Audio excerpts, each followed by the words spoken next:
మన ప్రభు అయిన యేసు క్రీస్తు పరిశుద్ధ నామంలో ఈ శుక్రవారపు ఆరాధన కొరకు ఎదురు చూస్తున్నటువంటి ఆంధ్ర క్రిస్టియన్ కర్మ సంఘం యొక్క బిడ్డలకును ఆయా సంఘముల నుంచి ప్రాంతముల నుంచి చూస్తున్నటువంటి ఆ యొక్క స్నేహితులకు శ్రేయభిలాషులకు అందరికీ కూడా నా హృదయపూర్వక వందనాలు చెల్లిస్తున్నానండి. మీకు అందరికీ కూడా నా వందనాలు, దేవుని స్తోత్రాలు. నా ప్రియమైనటువంటి దేవుని బిడ్డలారా, గడిచిన కాలం అంతయు ఆయన సురక్షితమైన రెక్కల కింద మిమ్ములను మీ కుటుంబాలను ఆయన భద్రపరచాలని, ఈ భయంకరమైనటువంటి పరిస్థితుల్లో ఆ కరోనా మహమ్మారి నుంచి ప్రభువే ఆయన రక్తము చేత మనల్ని విమోచించినటువంటి కర్త యేసయ్య మనకు తోడుగా ఉండాలని, ప్రతి ఆపదను తొలగించి విజయాన్ని ఇవ్వాలని, మీరు చేస్తున్నటువంటి చేతి పనుల్లో సమస్తములో మీకు మీ కుటుంబాలకి నా ప్రభు సహాయంగా ఉండాలని మనసారా నేను కోరుకుంటూ ఉన్నాను. ఈ శుక్రవారపు ఆరాధన సందేశాన్ని ప్రార్థనాపూర్వకంగా మనం ధ్యానించుకుందాం. ఇర్మీయా గ్రంథము 9వ అధ్యాయము, ఇర్మీయా గ్రంథము 9వ అధ్యాయము 21వ వాక్యంలో ఒక మాటను మనం ఆధారం చేసుకుని ఈరోజు మన యొక్క ధ్యానం నిమిత్తమై మనం సిద్ధపడదాం. ఇర్మీయా గ్రంథము 9వ అధ్యాయము 21వ వాక్యము. వీధులలో పసిపిల్లలు లేకుండాను, రాజ మార్గములలో యవ్వనులు లేకుండాను, వారిని నాశనము చేయుటకై మరణము మన కిటికీలను ఎక్కుచున్నది, మన నగరంలో ప్రవేశించుచున్నది. ప్రార్థన చేసుకున్నాం. మహోన్నతుడైన మా తండ్రి, కృపామయుడ, కృపా సత్య సంపూర్ణుడా, మీకు వందనాలు, స్తుతులు, స్తోత్రములు చెల్లిస్తున్నాను ప్రభువా. ఈరోజు కిటికీ అనే ఒక అంశం మీద నేను మాట్లాడుతూ ఉండగా ప్రభువా, నాకు సహాయం దయచేయండి ప్రభువా. మీరు ఇచ్చినటువంటి లేఖనంలో మీరు ఇచ్చినటువంటి కొన్ని మర్మాలు మేము తెలుసుకునే భాగ్యము నాకు మాకు అందరికీ దయచేయమని యేసు నామములో బ్రతుమని వేడుకుంటున్నాను తండ్రి, ఆమేన్.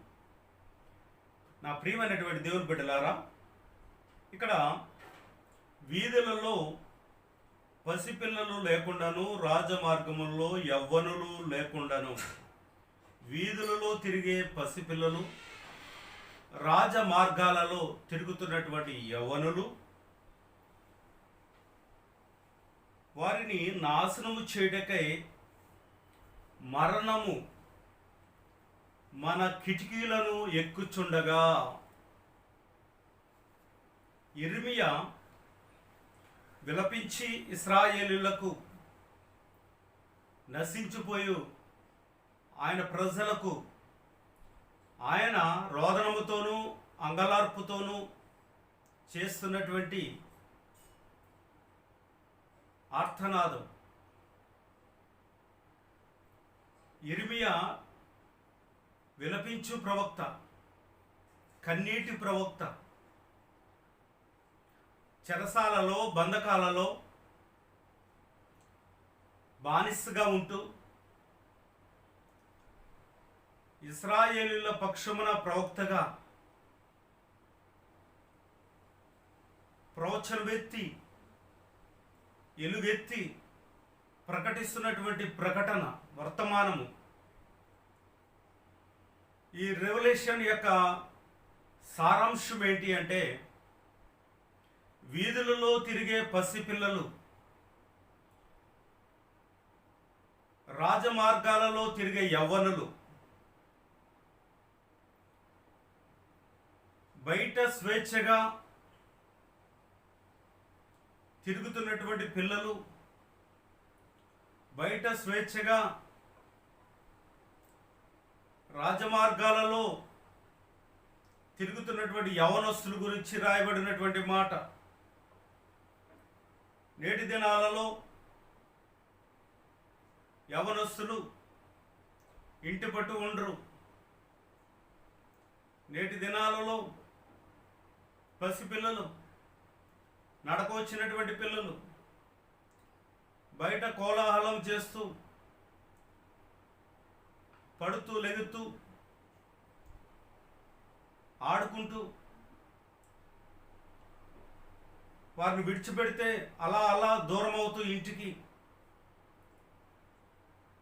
ఆ దిశగా వెళ్ళే యవనుల గురించి, పసిపిల్లల గురించి ఇక్కడ ప్రవక్త చెప్తున్నటువంటి మాట, యవ్వనులు లేకుండా వారిని నాశనము చేయుటకై మరణము మన కిటికీలను ఎక్కుచున్నది, మన నగరంలో ప్రవేశించుచున్నది. మరణము మన యొక్క నగరంలోనికి ప్రవేశించిందట. మరణదూత సంచారం చేస్తూ ఉంది వీధులలో. చాలా జాగ్రత్తగా ఉండాలి. యవనస్తులతో పొలోమంటూ ఉదయమునే బయటకు వెళ్ళి ఆ తిరుగుతూ కొంపను మర్చి అక్క దేశ సంచారం ఏదో పెద్ద పని ఉన్నట్టుగా వెళ్ళిపోతున్నటువంటి యవనస్తుల గురించి, వీధుల్లో విచ్చలవేడిగా తిరుగుతున్నటువంటి పసిపిల్లలు, వీళ్ళ విషయమై ప్రవక్త విలపిస్తున్నటువంటి విలాప వాక్యం, ఆయన బోర ఊది చెప్తున్నటువంటి యొక్క హెచ్చరిక నాదము యవనస్తుల కొరకు, పసిపిల్లల కొరకు హెచ్చరిక ఆ బోరను ఊదుతున్నటువంటి ప్రవక్త. గమనించండి, మరణదూత నగరంలో ప్రవేశించిందంట, సిటీలో ప్రవేశించింది, గొప్ప గొప్ప దేశాలలో ప్రవేశించింది. భయంకరమైనటువంటి ఆ దినము రాబోతూ ఉంది, అది వచ్చే ఉన్నది. అటు ఇటు సంచరిస్తూ పట్టణంలోనిచ్చి మనం నివసిస్తున్నటువంటి ఆ గృహంలోనికి అది ప్రవేశిస్తుంది. అది ఏ విధంగా ప్రవేశిస్తుంది అంటే, గమనించండి, ఒక ఇంటికి గుమ్మం ఉంటుంది, గుమ్మానికి పక్కగా కిటికీ ఉంటుంది. నీవు గుమ్మము, నీ తలుపులను గడువు పెట్టుకుని ఉన్నప్పుడు ఈ మరణ దూతంట కిటికీ గుండా ఎక్కడానికి ప్రయత్నం చేస్తూ ఉందంట. హల్లెలూయా. గమనించండి, కిటికీ గుండా ఆ మరణము మనల్ని సమీపించడానికి, మన కుటుంబాల్ని నాశనము చేయడానికి, మన యవ్వనులను చంపడానికి, ప్రతి ఒక్కరి మీద దాడి చేయడానికి ఈ మరణదూత కిటికీ గుండా ఎక్కుచున్నది అని ప్రవక్త చెప్తున్నటువంటి యొక్క మాట. అది ప్రవేశించిందంట. ఈరోజు కిటికీ గురించి కొన్ని మాటలు ధ్యానించాలని ఆశపడుతూ ఉన్నాను. పరిశుద్ధ గ్రంథములో రాయబడినటువంటి కొన్ని కిటికీల యొక్క సారాంశం, కిటికీలు గుండా ఆ కిటికీగా ఉన్నటువంటి యొక్క ప్రత్యేకత, ఈరోజు మనం కొన్ని విషయాలు సమయం ఉన్నంత వరకు మనం ధ్యానించుకుందాం. ఆ యొక్క పరిశుద్ధ గ్రంథంలో మొదటి కిటికీ గురించి రాయబడినటువంటి గ్రంథము ఆదికాండము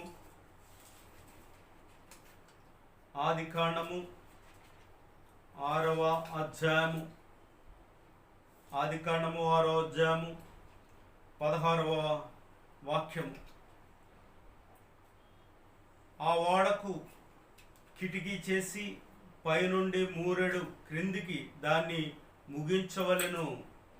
ఓడ తలుపు దాని ప్రక్కన ఉంచవలెను.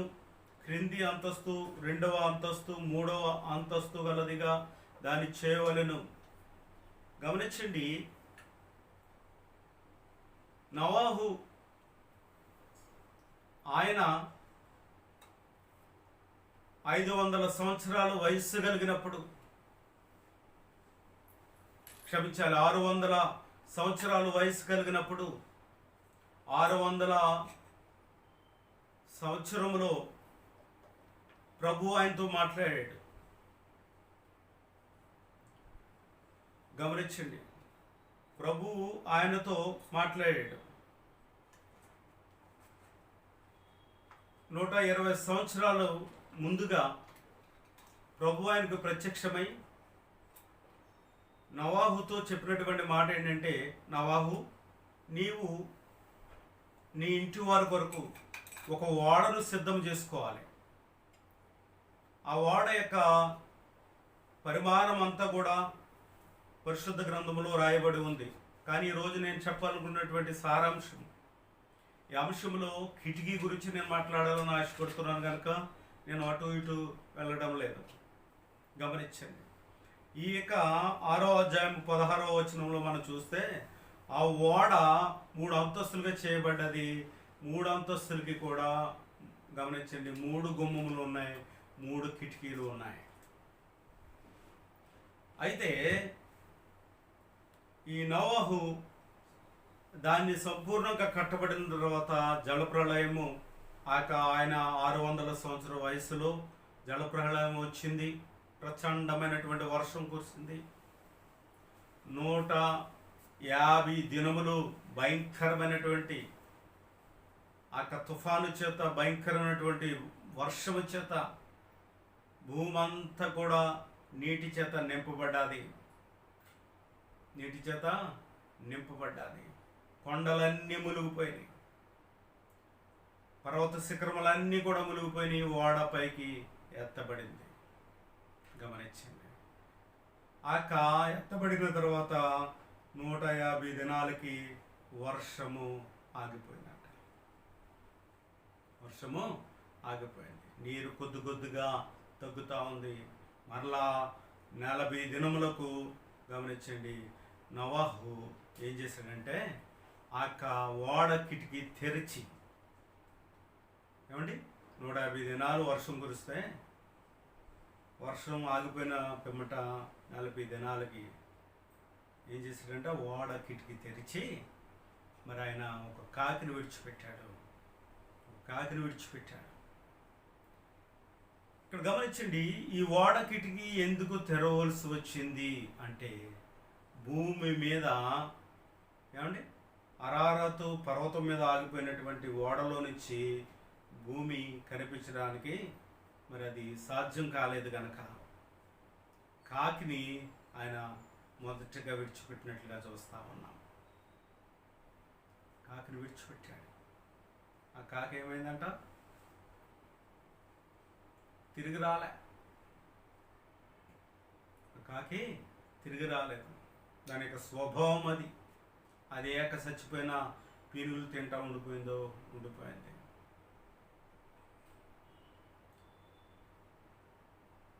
అలా ఓడ కిటికీ ద్వారా ఓడ కిటికీ తెరిచి తిరిగి మరలా ఒక నల్ల పావురాన్ని విడిచిపెట్టినప్పుడు ఆ పావురం వెళ్ళి గమనించండి ఒక ఒలివ ఆకును తీసుకుని వచ్చినట్లుగా మనం చూస్తూ ఉన్నాం.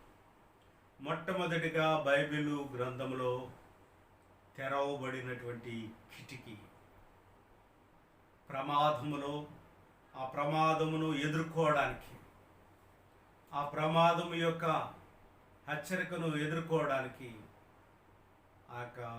నోవాహు తెరిచినటువంటి మొదటి కిటికీ. హల్లెలూయా. గమనించండి నా ప్రియమైన దేవుని బిడ్డలారా, ప్రమాదం పొంచి ఉన్నప్పుడు నీవు తలుపులు మూసుకుని ప్రార్థన చేసే ప్రార్థన యోధులుగా ఒకవేళ నువ్వు ఉండవచ్చు. కానీ మరణదూత అవకాశాన్ని వెతుక్కుంటూ ఏం చేస్తుందంట, కిటికీలు గుండా ఎక్కాలని ప్రయత్నం చేస్తూ ఉందంట. దుష్టుడు యొక్క పన్నాగము. దుష్టుడు అడ్డదారుల్లో మనల్ని నాశనం చేయడానికి వస్తాడు. దుష్టుడు అడ్డదారుల్లో మన యొక్క కుటుంబాల్ని ఆ ఐక్యతను పోగొట్టడానికి ప్రయత్నం చేస్తూ ఉంటాడు. దుష్టుడు గమనించండి, దుష్టుడు ఏదో ఒక రూపంలో వచ్చి మన జీవితాలలో అలజడిని కలుగజేయడానికి ప్రయత్నం చేస్తూ ఉంటాడు. అయితే ఓడ నిర్మాణంలో మనము అర్థం చేసుకోవాల్సినటువంటి విషయం ఏంటంటే, మొట్టమొదటిసారిగా ప్రమాదాన్ని ఎదుర్కోవడానికి కిటికీ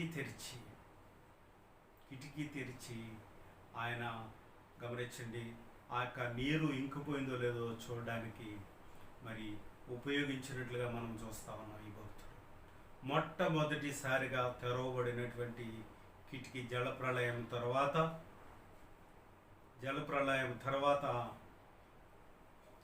ఆ యొక్క మొట్టమొదటిగా తెరవబడినటువంటి కిటికీ సంవత్సరము పాటు ఓడలో భద్రంగా ఉన్నటువంటి నోవహు కుటుంబం మొట్టమొదటిగా తెరవబడిన కిటికీ, ఆశీర్వాదపు కిటికీ. హల్లెలూయా. గమనించిన ప్రియమైనటువంటి దేవుని బిడ్డలారా, ఇక ఇదే ఆదికాండములో 8వ అధ్యాయము ఒకసారి మనం చూద్దాం. 7వ వాక్యాన్ని నేను చదువుతున్నాను. ఒక కాకిని వెలుపలకు విడిచెను. గమనించండి. ఆ తర్వాత నేను చెప్పినట్లుగా పావురాన్ని కూడా విడిచిపెట్టినట్లుగా మనం చూస్తున్నాం. ఈ రెఫరెన్స్ మీరు రాసుకోండి. తర్వాత అయితే నోవహు ఓడ కిటికీ తెరిచి ప్రమాదమును గమనించినట్లుగా మనం చూస్తూ ఉన్నాం. నా ప్రియమైన దేవుని బిడ్డలారా, ఈ జలప్రళయం తర్వాత మొట్టమొదటిసారిగా విప్పబడినటువంటి కిటికీ. హల్లెలూయా. గమనించండి, యెహోషువ గ్రంథంలో మరొక కిటికీ మనకు కనబడతా ఉంది. యెహోషువ 2వ అధ్యాయము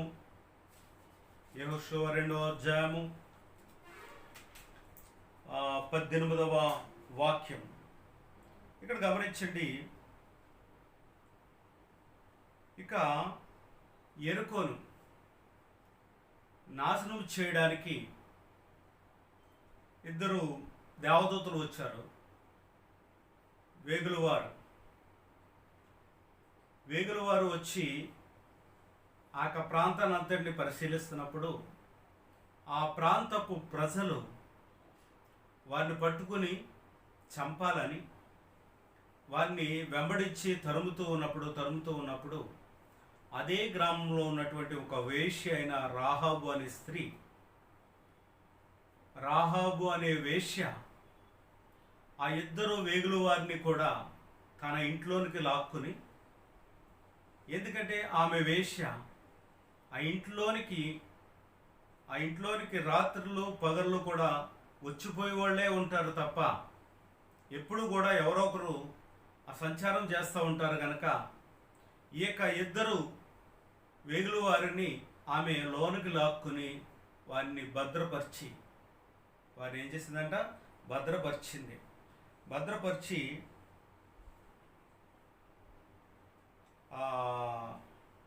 ఈ 2వ అధ్యాయంలో ఆ పైభాగం నుంచి మీరు చదువుకుంటూ వస్తే వారిని దాచినటువంటి విధానం బట్టి మనకు తెలుస్తుంది.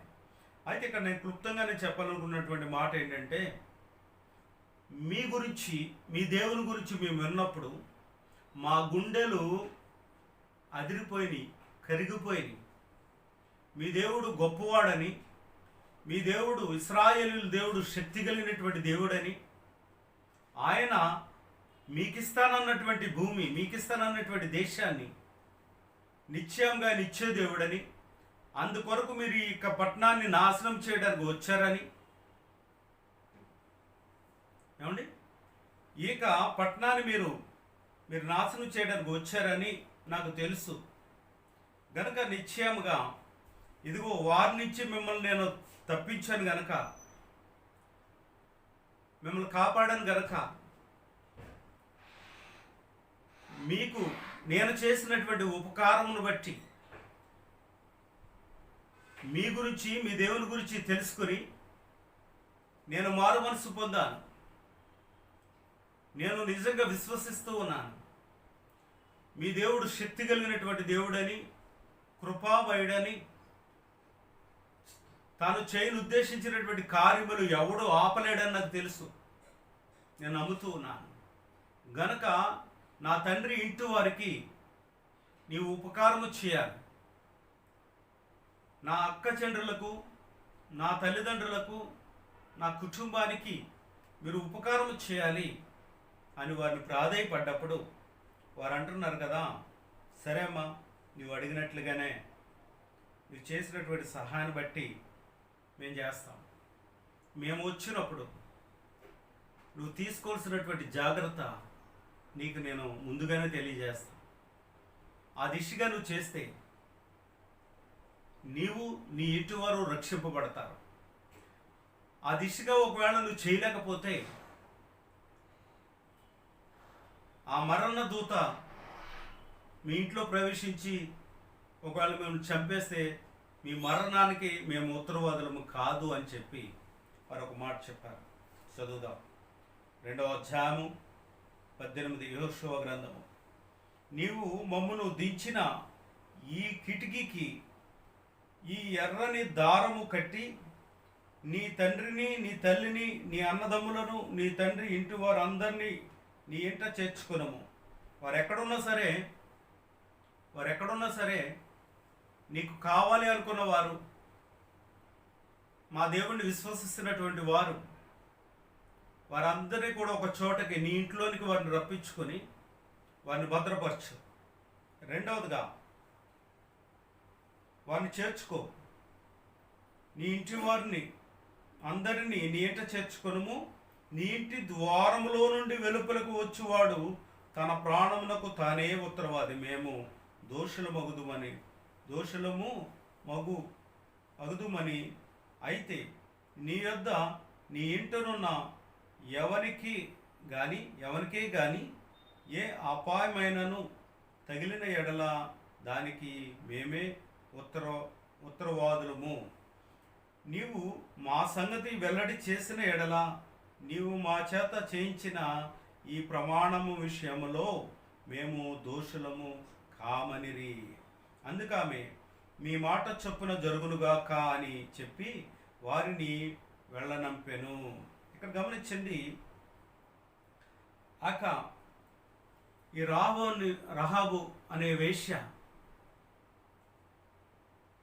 వాళ్ళ వేగుల వారి చేత ప్రమాణం చేయించుకుంది.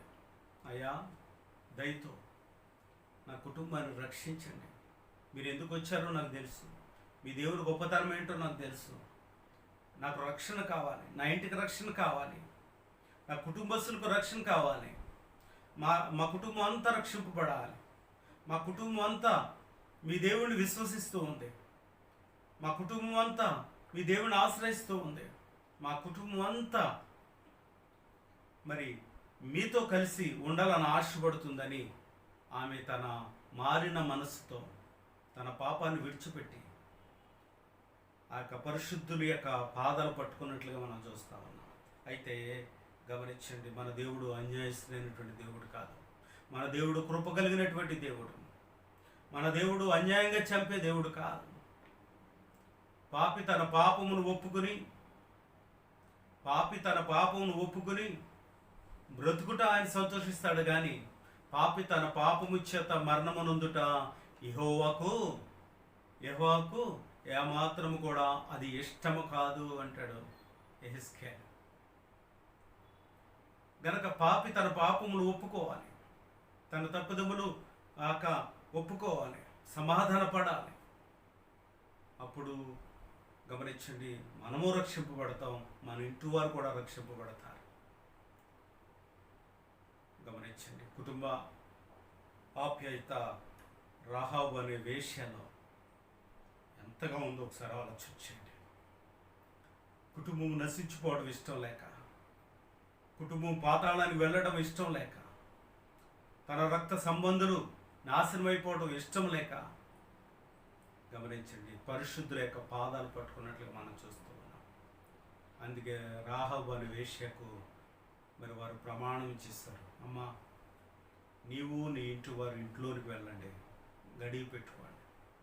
నీ కిటికీ అనగా మమ్మల్ని దించినటువంటి ఈ కిటికీ మిమ్మల్ని రక్షిస్తుంది. ఈ కిటికీకి ఎర్రని దారము కట్టుకో. క్రీస్తు రక్తము నీ యొక్క గవళ్ళ మీద, నీ యొక్క కిటికీ బంధముల మీద అది పూయవలెనని ఇశ్రాయేలీయుల యొక్క కట్టడ. ఐగుప్తు దేశంలో మొట్టమొదటి యొక్క గమనించండి, పస్కా బలి వధించి, గొర్రెపిల్లను వధించి ఇశ్రాయేలీయుల యొక్క గుమ్మములకు కిటికీలకు ఆ రక్తమును వారు రాసినట్లుగా మనం చూస్తూ ఉన్నాం. ఏ గుమ్మానికైతే రక్తం రాయబడి ఉందో ఎర్రనిది, సంహార దూత ఆ గుమ్మం దాకా వచ్చి అది తిరిగి మరి ఐగుప్తీయుల యొక్క గుమ్మములో కిటికీలు గుండా అది ఎక్కినట్లుగా మనం చూస్తూ ఉన్నాం. నేడు క్రీస్తు అని గమనించండి, ఆ యొక్క పస్కా బలి, క్రీస్తు అనే గొర్రెపిల్ల యొక్క రక్తంలో మనం కడగబడి మన బట్టలు ఉతుక్కుని తెలుపు చేసుకున్న వారమై ఉండాలని దేవుని యొక్క వాక్యమును బట్టి ఆనబెట్టి చెప్తూ ఉన్నాను. నా ప్రియమైనటువంటి దేవుని బిడ్డలారా, గమనించండి, ఇక్కడ రెండవ కిటికీ రక్షణ కిటికీ. రక్షణ కిటికీ క్రీస్తు రక్తము రాహాబు అనే యొక్క వేశ్య ఇంటికి రక్షణగా ఉన్నట్లుగా మనం చూస్తూ ఉన్నాం. నా ప్రియమైనటువంటి దేవుని బిడ్డలారా, ఎర్రని దారము, ఎర్రని క్రీస్తు రక్తము ఆ ఇంటికి రక్షణగా ఉన్నట్లుగా మనం చూస్తూ ఉన్నాం. మూడవదిగా మనం చూసినట్లయితే నా ప్రియమైనటువంటి దేవుని బిడ్డలారా, ఏ యొక్క కిటికీకి ఆ ఎర్రని యొక్క చిహ్నం ఉండదో ఆ కిటికీ ప్రమాదంలో ఉందన్న సత్యాన్ని మనం తెలుసుకోవాలి. ఆ కిటికీ గుండా ప్రవేశించు వారు మరణం పొందుతారని మనం తెలుసుకోవాలి. ఆ కిటికీని ఆశ్రయించినటువంటి వారు మరణము పొందుతారని, ప్రమాదములో పొంచి ఉన్నారన్న సత్యాన్ని మనం తెలుసుకోవాలి. నా ప్రియమైన దేవుని బిడ్డలారా, రెండవ రాజుల గ్రంథము మొదటి అధ్యాయము, రెండవ రాజుల గ్రంథము మొదటి అధ్యాయము 2వ వాక్యము. అహజ్యా సంరోనులోనున్న తన మేడగది కిటికీలో నుండి క్రిందపడి రోగి అయి, మీరు ఎక్రోను దేవతయగు బయల్జెబూబు నొద్దకు పోయి ఈ వ్యాధి పోగొట్టుకొని నేను స్వస్థత పడుదునో లేదో విచారించుడని దూతలను పంపగా, యెహోవా దూత తిష్బీయుడైన ఏలియాతో ఎలాగూ సెలవిచ్చెను, లేచి సంరోను రాజు పంపిన దూతలను ఎదుర్కొనబోయి ఇట్లనము, ఇశ్రాయేలు వారిలో దేవుడు లేడన్నవాడు క్షమించాలి.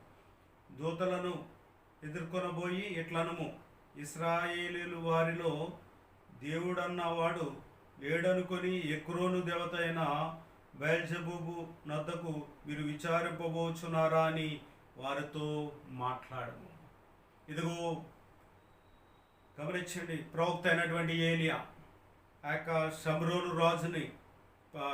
రాజు యొక్క దూతలను ఎదుర్కొని అహజ్యా పంపినటువంటి ఆ బయల్జెబూబు ఆ యొక్క అన్య దేవతల దగ్గరికి వెళ్ళి విచారించమన్నప్పుడు ప్రవక్త అయినటువంటి ఏలియా వారిని ఎదుర్కొని ఒక వర్తమానం చెప్తూ ఉన్నాడు. చెవులు గింగిరపడే వార్త చెప్తా ఉన్నాడు.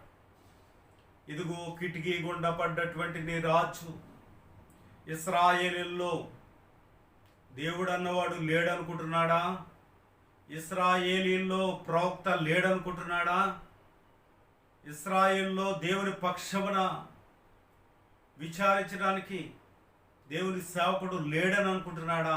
ఇదిగో ఎక్కిన మంచం దిక్కుండగానే వాడు మరణము పొందుతాడని చెప్పమన్నాడు. దేవునికి మహిమ కలుగును గాక. ఎవరైతే దేవుని ఆశ్రయించరో, ఎవరైతే దేవుని బిడ్డలను ఆశ్రయించరో, ఎవరైతే ప్రభు యొక్క నిత్య రాజ్యానికి మరి ఆ పరిశుద్ధతను ఆశ్రయించకుండా అన్య దేవతలను విగ్రహారాధనను దేవునికి అయిష్టమైనటువంటి వారితో సాంగత్యము చేసినప్పుడు మరణము కిటికీ గుండా ఎక్కుతూ ఉందని సత్యాన్ని మనం తెలుసుకోవాలి. రాజు సరదాగా ఎక్కాడు, ఎలా కోలం ఆడుతూ ఎక్కాడు, లేక నేను ఆ జంప్ చేయగలనని కిటికీ ఎక్కాడో తెలియదు, కానీ ఆ రాజు కిటికీ ఎక్కి కింద పడ్డాడంట, సతికి పడ్డాడు. పడ్డటువంటి వాడు లేకుండగానే చచ్చాడు. గమనించండి, ఈ యొక్క కిటికీ గమనించండి, ఈ కిటికీ గుండా ఏమొచ్చిందంట? మరణము ప్రవేశించింది. విగ్రహారాధికులను, వ్యభిచారులను, దొంగలను, దోచుకునే వారిని, మద్యపాన శక్తులు గలవారిని, నీచులను, అసహ్యులను ఆశ్రయించే మరణ కిటికీ, వారిని చంపే మరణ కిటికీ. దాని మీద ఎక్కువవారు నిశ్చయముగా పడిపోతారు. దాన్ని ఆశ్రయించినటువంటి వారు నిశ్చయంగా మరణము నొందుతారు.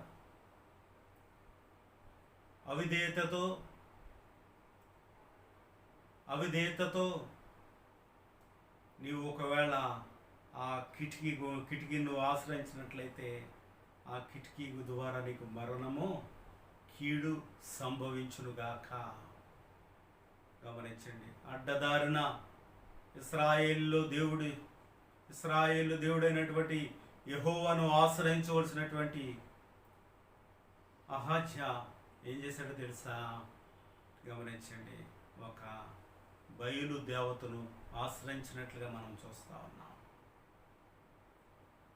బయలు దేవతను ఆశ్రయించినట్లుగా మనం చూస్తూ ఉన్నాము. అందుకు మరణము హఠాత్తుగా అతన్ని గమనించండి కమ్ముకున్నట్లుగా మనం చూస్తూ ఉన్నాం.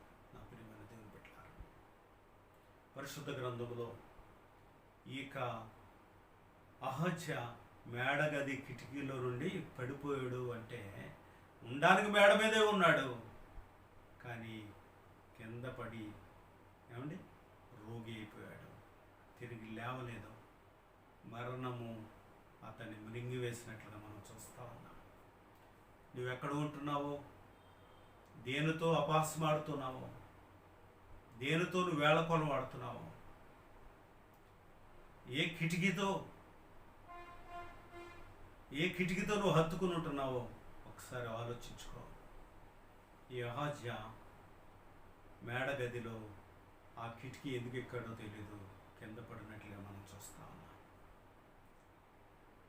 అతడు రాజే, కానీ రాజులకు రాజు, ప్రభులకు ప్రభు, తండ్రి అయిన దేవుణ్ణి ఆశ్రయించినటువంటి నీచుడిగా చరిత్రలో మరణం నొందినట్లుగా మనం చూస్తా ఉన్నాం.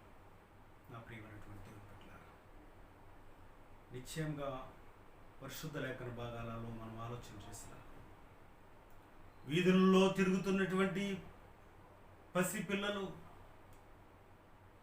రాజమార్గాలలో తిరుగుతున్న మన యవ్వనులు, వారిని మరణము కమ్ముతున్నట్లుగా మనం చూస్తూ ఉన్నాం. మరణ దూత పట్టణంలో ప్రవేశించి కిటికీల గుండా మన ఇంట్లో ప్రవేశిస్తున్నట్లుగా మనం చూస్తూ ఉన్నాం.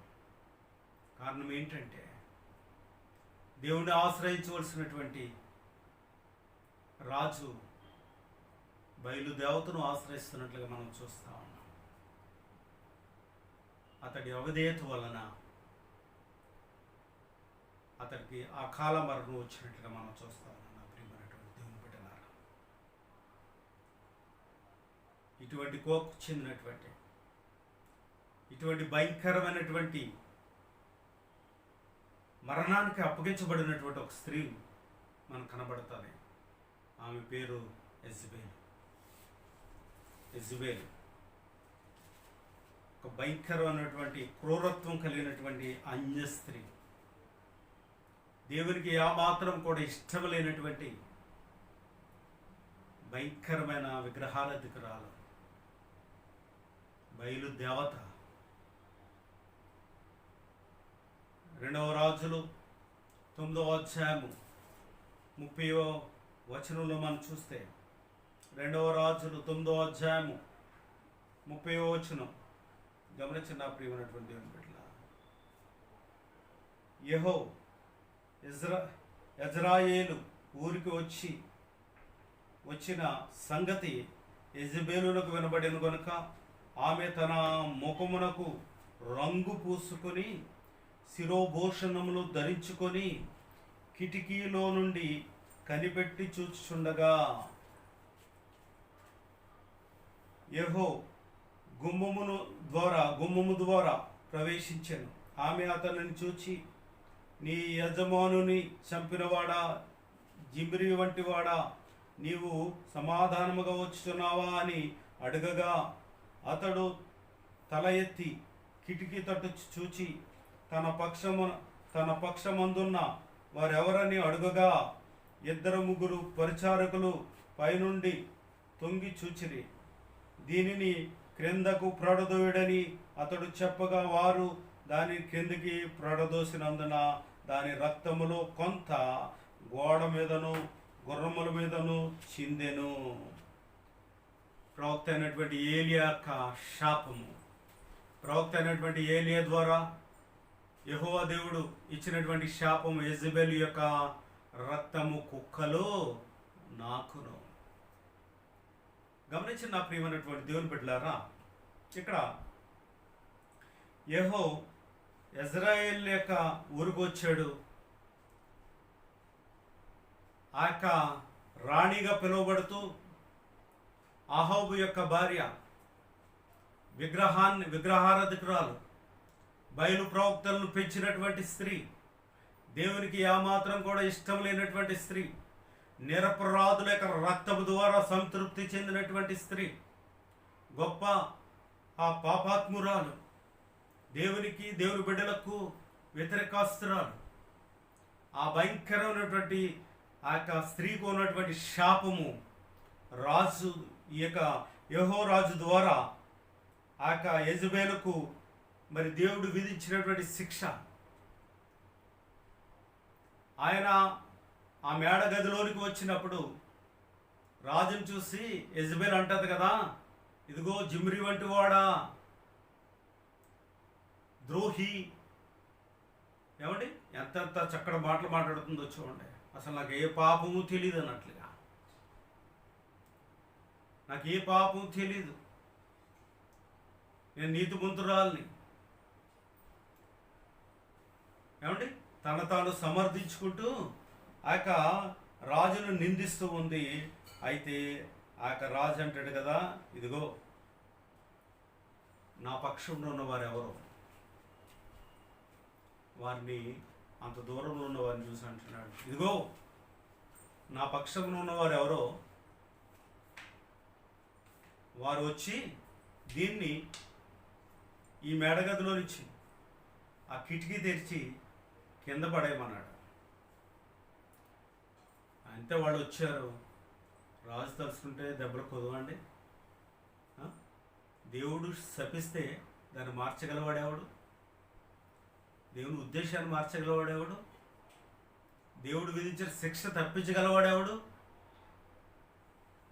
ఏమండి, ఖరారైపోయింది శిక్ష.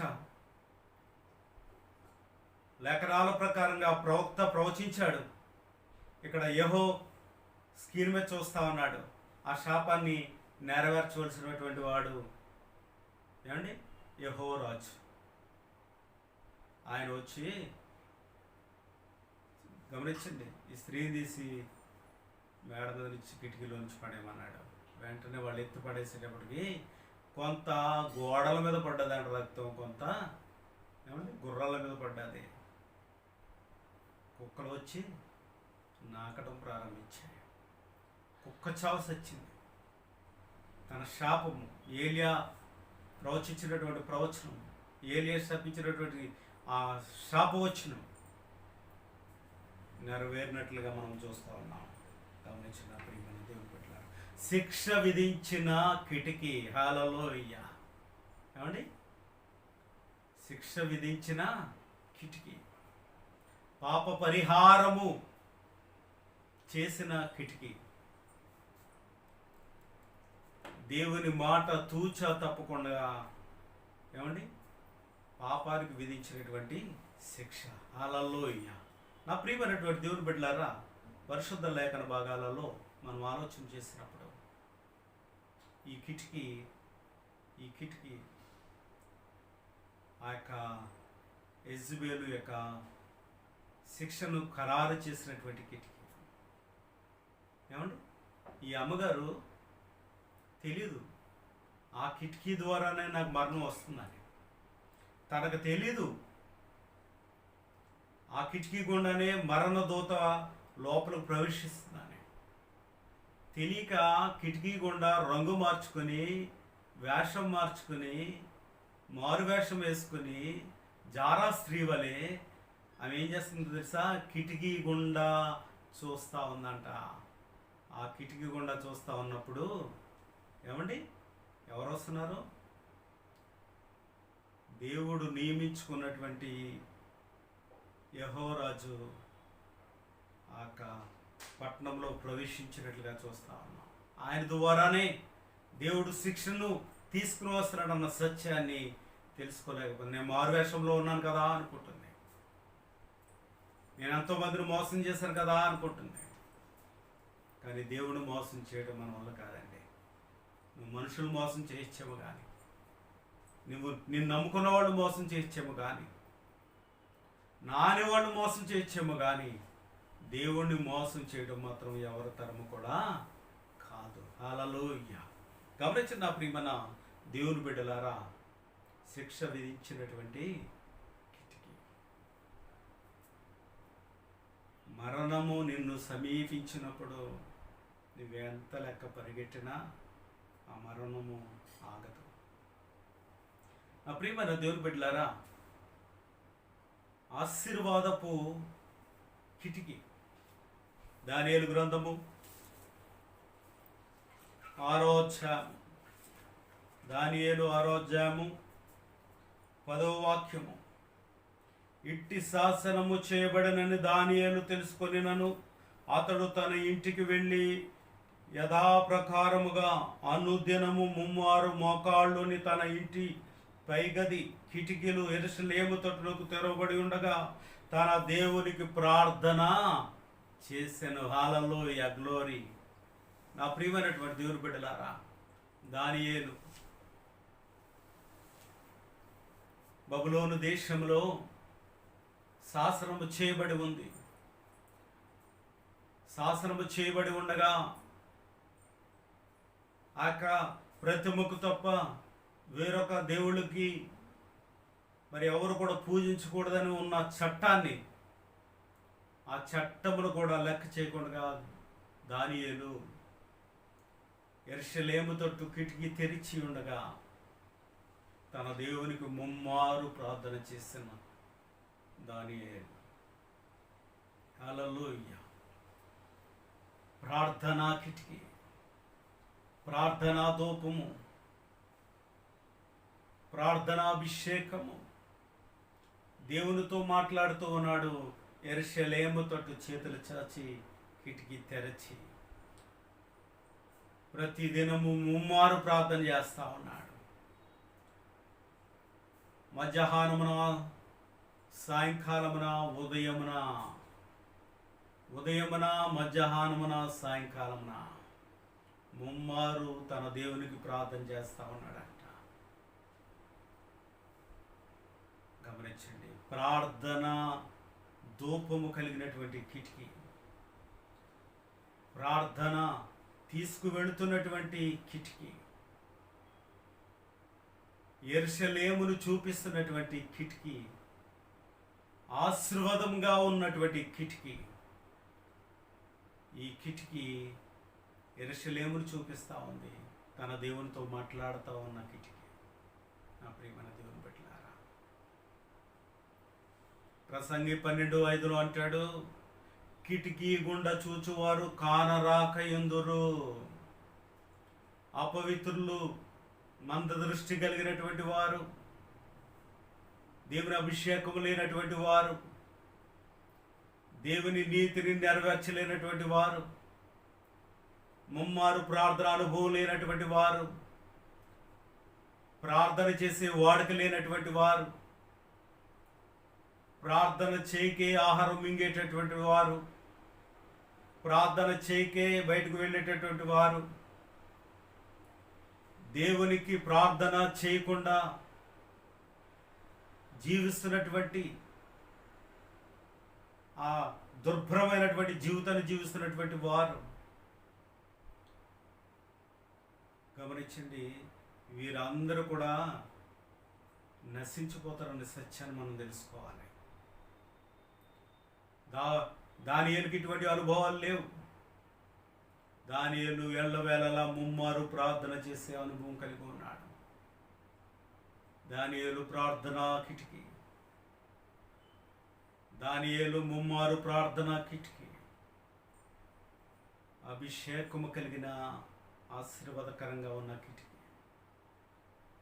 మంద దృష్టి కలిగి ఉన్నటువంటి వారు ఆ కిటికీ గుండా చూచినా కానరారు. ఆధ్యాత్మికమైనటువంటి మర్మాలు చూడలేరు, దేవుని యొక్క స్వరూపాన్ని చూడలేరు, దేవుని యొక్క అనుభవాలు చూడలేరు. దేవునితో వారు పెనవేసుకుని ఉండలేరండి. ఆయనతో పెనవేసుకుని ఉండాలంటే నీ మంద దృష్టి తొలగించుకోవాలి. ఒకవేళ నీ కళ్ళకు మందం కలిగితే నువ్వు నీ ధనమును పెట్టి కళ్ళద్దాలు కొనుక్కోవాలి. అంటే దేవుని యొక్క ఆశీర్వాదాల కొరకు ఈ లోక ధనమును విడిచిపెట్టుకొని నిన్ను నువ్వు బాగు చేసుకోవాలి. హల్లెలూయా. నా ప్రియమైనటువంటి దేవుని బిడ్డలారా, ఇట్టి శాసనము దానియేలును ఆపలేకపోయింది. ఇట్టి శాసనము, ఇట్టి కట్టడలు, ఇట్టి అపాయము, ఇటు ఉరి శిక్ష, ఇటు మరణ శిక్ష ఏవి దానియేలుని ఆపలేకపోయినాయి. దానియేలు చుట్టూవన్నీ పొంచి ఉన్నాయి. దానియేలు దర్శనాన్ని చూస్తూ ఉన్నాడు, ప్రభువుని చూస్తూ ఉన్నాడు, ప్రభు ఆయనకు ప్రత్యక్షం అవుతూ ఉన్నాడు, ముమ్మారు ప్రార్థన చేస్తూ ఉన్నాడు. శత్రు బలవంతుడి మీద బలాన్ని తెచ్చుకున్నాడు. దుష్టుడు వచ్చాడు, తీసుకువెళ్ళాడు, సింహాల బోన్లో పడవేశాడు, సింహాలు నోళ్ళు మూయించాడు మన దేవుడు. హల్లెలూయా. కారణం ఏంటో తెలుసా? ముమ్మారు ప్రార్థన చేసిన అనుభవం దానియేలుకు ఉంది. కిటికీ తెరిచే అనుభవం దానియేలుకు ఉంది. మరణ దూతను ఆపగలిగే ప్రార్థన అనుభవం దానియేలుకు ఉన్నట్లుగా మనం చూస్తా ఉన్నాం. నా ప్రియమైన దేవుని బిడ్డలారా, ఆ ప్రార్థన అనుభవం ఎప్పుడైతే నువ్వు కలిగి ఉంటావో మరణము నిన్ను సమీపించదు. మరణమును తప్పించుట యెహోవా వశము. హల్లెలూయా. రెండవ కొరింథీ పత్రిక 11వ అధ్యాయం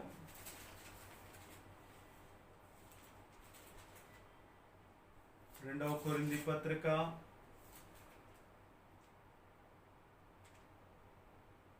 11వ అధ్యాయము 33వ వచనం. అప్పుడు నేను కిటికీ గుండా గోడ మీద నుండి గంపలో దింపబడి అతని చేతి నుండి తప్పించుకొని పోతిని. ఇక్కడ గమనించండి, ఇక్కడ పై భాగం నుంచి చదువుతున్నాను. దమస్కులో అరెత్ అను రాజు క్రింద ఉన్న అధిపతి నన్ను పట్టగోరి కావలి ఉంచి దమస్కీయుల పట్టణమును భద్రము చేశాను. ఇక్కడ గమనించండి, పౌలు గారిని పట్టుకున్నంట ఈ యొక్క పట్టణస్థులు దమస్కీయులు పట్టణంలో భద్రపరిచారంట, అంటే కావల్లో ఉంచారు. కావల్లో ఉంచారు, చుట్టూ రౌండప్ చేశారు. ద్వారం కూడా ప్రవేశం లేదు. ఆ పరిస్థితుల్లో దైవజనుడైనటువంటి పౌలు గారిని గంపలో కూర్చోబెట్టి, పౌలు గారి యొక్క మేనలుడు ఇలా కొంతమంది ఆ యొక్క గంపలో కూర్చోబెట్టి ఆ మేడ గదిలో నుంచి కిటికీ గుండా పౌలు గారిని కిందకి వదిలేశారంటండి. అలా పౌలు గారు ఆ మరణ బంధకముల నుంచి తప్పించుకున్నాడు. దైవజనుణ్ణి తప్పించిన కిటికీ, దైవజనుణ్ణి సంరక్షించిన కిటికీ, దైవజనుడు ప్రవేశించున్నట్లుగా తెరవబడినటువంటి కిటికీ మనకి ఇక్కడ కనబడతా ఉంది. దైవజనుడికి సహాయం చేసినటువంటి కిటికీ మనకి ఇక్కడ కనబడతా ఉంది. గమనించండి, ఆ కిటికీ గుండా దైవజనుడిని గంపలో పెట్టి దించినంట. పౌలు అంటాడు, ఇదిగో అప్పుడు నేను కిటికీ గుండా గోడ మీద నుండి గంపలో దింపబడి అతని చేతి నుండి తప్పించుకొని పోతేని అంటున్నాడు.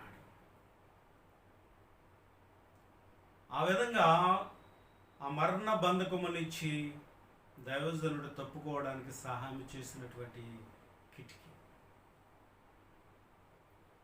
నీ కళ్ళు సరిగా ఉంటే నీ చూపు సరిగా ఉంటుంది, నీ చూపు సరిగా ఉంటే నీ మనసు సరిగా ఉంటుంది, నీ మనసు సరిగా ఉంటే నీ ప్రవర్తన సరిగా ఉంటుంది, నీ ప్రవర్తన సరిగా ఉంటే నువ్వు అన్ని విషయాల్లోనూ సమాధాన పాత్రుడిగా ఉంటావు. హల్లెలూయ, హల్లెలూయ. ఇక్కడ ముగిస్తున్నాను, ఒక మాట చెప్తున్నాను. అపోస్తలుల కార్యములు 20వ అధ్యాయము 9వ వాక్యాన్ని చదివి నేను ముగించి ప్రార్థన చేస్తాను. గమనించండి, అప్పుడు అపోస్తలుల కార్యములు 9వ అధ్యాయం 20వ అధ్యాయం 9వ వాక్యం. అప్పుడు ఐతుకు అను నొకడు యవనస్తుడు కిటికీలో కూర్చుండి గాఢ నిద్రపోయి పౌలు చాలాసేపు ప్రసంగించుచుండగా నిద్ర భారము వలన జోగి 3వ అంతస్తు నుండి క్రింద పడిపోయి చనిపోయిన వాడే ఎత్తబడెను. ఏమండి, ఇక్కడ మేడగదిలో ఆల్ నైట్ ప్రేయర్ జరుగుతూ ఉంది. పౌలు గారు ప్రసంగిస్తూ ఉన్నాడు, విస్తరించి ప్రసంగిస్తూ ఉన్నాడు, విస్తరించి మాట్లాడుతూ ఉన్నాడు. దేవుని కొరకు ఆత్మాభిషేకంతో మాట్లాడుతూ ఉన్నాడు. అయితే ఒక యవనస్తుడు కింద కూర్చోవచ్చు కదండి, నిద్ర వచ్చేవాడు. ఈ నిద్రపోతాడు, సోమరోడు, ఏమండి, ఈ కాలక్షేపానికి వచ్చినోడు కొన్ని ఆ గోడమూలలో ఎక్కడో కూర్చుని వాక్యం వినొచ్చు కదా. పెద్ద నేనమ్మంట కిటికీ ఎక్కి కూర్చున్నాడంట. కిటికీ ఎక్కి కూర్చున్న తర్వాత పౌలు గారు ఆత్మావేశంతో విస్తరించి మాట్లాడుతూ ఉంటే వీడికి జోల కొట్టినట్లుగా ఉంది, జోల పడినట్లు. కొంతమంది జోల పడినట్టు ఉంటుంది వాక్యం. గుర్రపెట్టి నిద్రపోతూ ఉంటారు, గుర్రపెట్టి నిద్రపోతూ ఉంటారు, ఏమండి, గుర్ర కనపడతా ఉంటుంది. ఇక్కడ ఈ యవనస్తుడు నిద్రభారం చేత కింద పడిపోయాడు అంటండి. లోపల పడవలసిన వాడు ఎక్కడ పడ్డాడంట? వెలపల పడ్డాడు. మన ఆత్మీయ స్థితి సరిగా లేకపోతే, మన ఆత్మీయ స్థితి సోమరతనంతో ఉంటే, మన ఆత్మీయ స్థితి అనగా మన హృదయము అంటే ముళ్ళ తొప్పుల చేత నింపబడి ఉంటే వాక్యం ఎంత విస్తరించి మాట్లాడినా ఏమండి అది ఎలా ఉంటుందంటే నిద్ర కలిగజేస్తుందంట, సోమరతనం కలిగజేస్తుందంట. ఆడ ముఖం ఎర్రబారిపోయి నిద్రభారం చేత కిటికీలోంచి పడిపోయాడంట. మీరు అనొచ్చు, ఏమండి పౌలు గారు విస్తరించి మాట్లాడేస్తా ఉంటే వినలేక పాపము నిద్రపోయాడేమోండి అని. అవునండి, చాలామంది దేవుని సన్నిధికి వచ్చి ప్రసంగం కొంచెం ఎక్కువ వినాలంటే బాధ, ప్రసంగం కొంచెం బాధ కలిగించేలా మాట్లాడితే బాధ, ప్రసంగము ఏమండి విస్తరించి మాట్లాడితే బాధ, ప్రసంగము హైలో మాట్లాడితే బాధ. ఇలా రకరకాల బాధలు పెట్టుకుని వస్తారు. రావడమే మందిరానికి బాధలు పెట్టుకుని వస్తారు. వీడికి నిద్ర రాకపోతే ఏమొస్తుంది? ఏమండి, ఇక్కడ సోమరోణ్ణి కింద పడేసినటువంటి కిటికీ మనకు కనపడుతుంది. అలలో ఏమండి, అంతేనండి. దేవుని రాజ్యంలో పనికిరాని దాన్ని పీకి పారేస్తానంటున్నాడు దేవుడు. నాకు వేరుగా ఉండి మీరు ఏమి చేయలేరు అంటున్నాడు. ద్రాక్షావళిలో తీగ అంటుకట్టబడి అది ఎదగాలి, ఫలించాలి, అభివృద్ధి చెందాలి. కానీ నీకు వేరుగా ఉంటానంటే నువ్వు కింద పడకపోతే ఏం పడతావు? ఏమండి, నీకు వేరు ఈ ద్రాక్షావళిలో లేదు కనుక ఖచ్చితంగా ఏమవుతుందంట, నేను పడేస్తుంది. నీకు ప్రమాదం వచ్చినప్పుడు పట్టుకోదు, నీకు ప్రమాదం వచ్చినప్పుడు తప్పించదు, నాకెందుకని విడిచిపెట్టేస్తుంది. నువ్వు తెంపబడతావు, పడిపోతావు, నాశనం అయిపోతావు. ఆ నాశనం నుంచి మనం తప్పించుకోవాలి, ఆ ప్రమాదం నుంచి మనం తప్పించుకోవాలి. ఎందుకో తెలుసా? ఇదిగో రాజమార్గంలో తిరుగుతున్న యవనస్తులు, వీధుల్లో సంచరిస్తున్న పసిపిల్లలు, ఏమండి, వీళ్ళందరినీ నాశనం చేయడానికి, చంపడానికి పట్టణంలో ప్రవేశించినటువంటి నాశన దూత, నాశన పుత్రుడు, సాతాను యొక్క ఉగ్రత, సాతాను యొక్క మరణ దూత ఎక్కడికి వస్తుందంట? పట్టణంలో నుంచి ఇళ్లల్లో ప్రవేశించడానికి కిటికీల్ని అది ఏర్పరచుకుంటుందంట. కనుక ఈరోజు వర్తమానాన్ని బట్టి నా ప్రభు మీతో మాట్లాడుతున్నటువంటి మాటలు, నా ప్రియ యవనస్తురాలా, నా ప్రియమైన దేవుని బిడ్డలారా, ఇక ఐతుక్కు అనేవాడు ఆ మేడ గదిలో ఆ కిటికీ నుంచి కింద పడిపోయినప్పుడు, చచ్చిన వాడై ఎత్తబడ్డప్పుడు ప్రభు కనికరంతో పౌల్ని కిందకి పంపించి ఆ పౌల్ ద్వారా తిరిగి ఆ బిడ్డను ప్రార్థన ద్వారా బ్రతికించినట్లుగా మనం చూస్తా ఉన్నాం. ఒకవేళ తాత్కాలికంగా నీకు వస్తున్నటువంటి శ్రమల్లో నువ్వు తాళలేక ఒకవేళ కిటికీలో నుంచి పడిపోతున్నావేమో, దేవుని సన్నిధిలో ఉండలేక పడిపోతున్నావేమో, దేవుని వాక్యం వినలేక పడిపోతున్నావేమో, నువ్వు ఒకసారి ఆత్మవిమర్శన చేసుకో. నా ప్రభువు నువ్వు ఆశ్రయించు.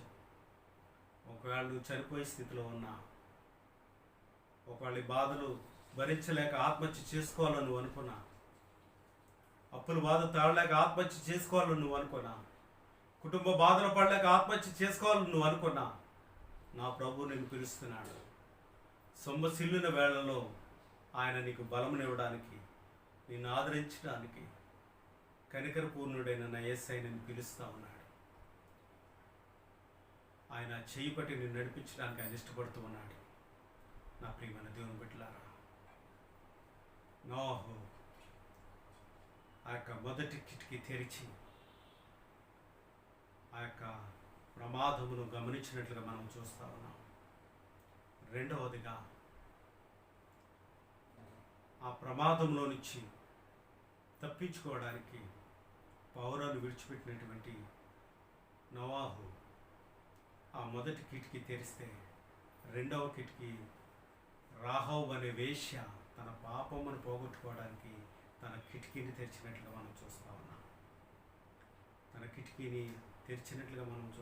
నా ప్రియమైన దేవుని బిడ్డలారా, మూడవదిగా మనం చూస్తే అహజ్య మేడగదిరి కిటికీలో పరిహాసం ఆడుతూ కింద పడ్డాడు. కిటికీతో పరిహాసం ఆడిన అహజ్య మరణం పొందినట్లుగా మనం చూస్తా ఉన్నాం.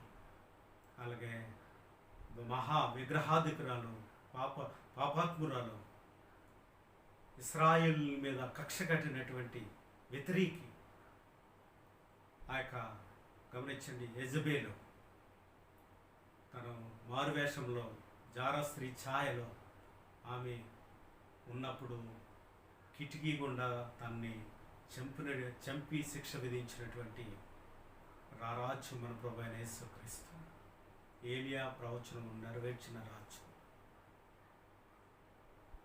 కిటికీ ద్వారా శిక్ష విధింపబడిన యెజబెలు. గమనించండి. అలాగే దానియేలు, 5వది దానియేలు ప్రమాదం ఉందని తెలిసి, అట్టి శాసనం ఉందని తెలిసి ముమ్మారు ప్రార్థన చేసిన దానియేలు మనకు కనబడుతున్నాడు. ప్రార్థన కిటికీ. నీవెప్పుడు కూడా సమస్యల్లో ప్రార్థన కిటికీ తెరవాలని నా ప్రభు ఆనబెట్టి చెప్తా ఉన్నాను. 5వ మనం చూసినప్పుడు మరి ఆ కిటికీ గుండా దైవజనుడిని తప్పించినటువంటి కిటికీ, దైవజనుడు మరణమును తప్పించిన కిటికీ. 7వదిగా మనం చూస్తే ఐతుక్కు అను యవనస్తుడు తన సోమరితనం ద్వారా ఆ కిటికీలో నుంచి కింద పడి చచ్చిన వాడే లేపబడినటువంటి ఐతుక్కు తిరిగి పునరుద్ధానము పొందుకున్నట్లుగా మనం చూస్తామట. 7 అభిషేకాల ద్వారా 7 అభిషేకాలకు చిహ్నంగా ఉన్న కిటికీ మీ కుటుంబాలలో, మీ ఆత్మీయ జీవితంలో అట్టి ఆశీర్వాదకరమైనటువంటి కిటికీగా ఉండాలని కోరుకుంటూ, మరి మన జీవితాలలో కిటికీ ద్వారా అనేక విషయాలు మనం తెలుసుకున్నాం. కిటికీ శిక్ష విధించింది, కిటికీ మరణం తప్పించింది, కిటికీ ఆశీర్వాదకరంగా ఉంది. మరి నీవు ఎలా ఉన్నావు? నీ ఆత్మీయ జీవితం ఎలా ఉంది? మరి నీ కుటుంబ జీవితం ఎలా ఉంది? మన అందరి జీవితాలు ఎలా ఉన్నాయో ఈ వాక్యాన్ని బట్టి మనం ఒకసారి జ్ఞాపకం తెచ్చుకుందాం. దేవుడు కొద్ది మాటలు దీవించి ఆశీర్వదించునుగాక. ఆమేన్. ప్రార్థన చేసుకుందాం. మహోన్నతుడైన మా తండ్రి, మీకు వందనాలు. వాక్యమైన బిడ్డల్ని బలపరచండి, దృఢపరచండి, స్థిరపరచండి. మీ అభిషేకం చేత నింపండి. ఎవరైతే బలహీనులుగా ఉన్నారో బలపరచండి. ఎవరైతే ఆర్థిక సమస్యలతో ఉన్నారో మరి సహాయం దయచేయండి. ఎవరైతే రోగరుగ్మతల చేత ఉన్నారో స్వస్థపరచండి.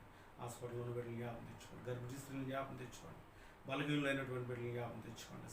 ఇదిగో నాయన ప్రభా, ఈ కరోనా వైరస్ను పూర్తిగా ప్రభా నిర్మూలన చేసి తిరిగి పూర్వ జీవితాలు మాకు దయచేయమని, మరణదూతను లయపరచమని ప్రభా నీ సన్నిధిలో బలపరచమని, ఆంధ్ర క్రిస్టియన్ కర్మ సంఘ బిడ్డలను, ఈ వర్తమానాలు వింటున్నటువంటి ఆయా సంఘాల వారిని, స్నేహితులు, శ్రేయభిలాషులు పేరు పేరును దీవించి ఆశీర్వదించమని యేసు పరిశుద్ధ నామములో బ్రతిమని వేడుకుంటున్నాను తండ్రి. ఆమేన్. మన పరమ తండ్రి దినొక్క ప్రేమయు, కుమారుడైన యేసుక్రీస్తు వారి కృపయు, పరిశుద్ధాత్ముని కందిన సహవాసం ఇప్పుడు ఎల్లప్పుడూ సదాకాలము తలలోంచినటువంటి బిడ్డలకును, ఆ యొక్క వర్తమానాలు వింటున్నటువంటి బిడ్డలకును, సకల పరిశుద్ధులకు ఆయన కృపతోడై నడిపించునుగాక. ఆమేన్, ఆమేన్, ఆమేన్.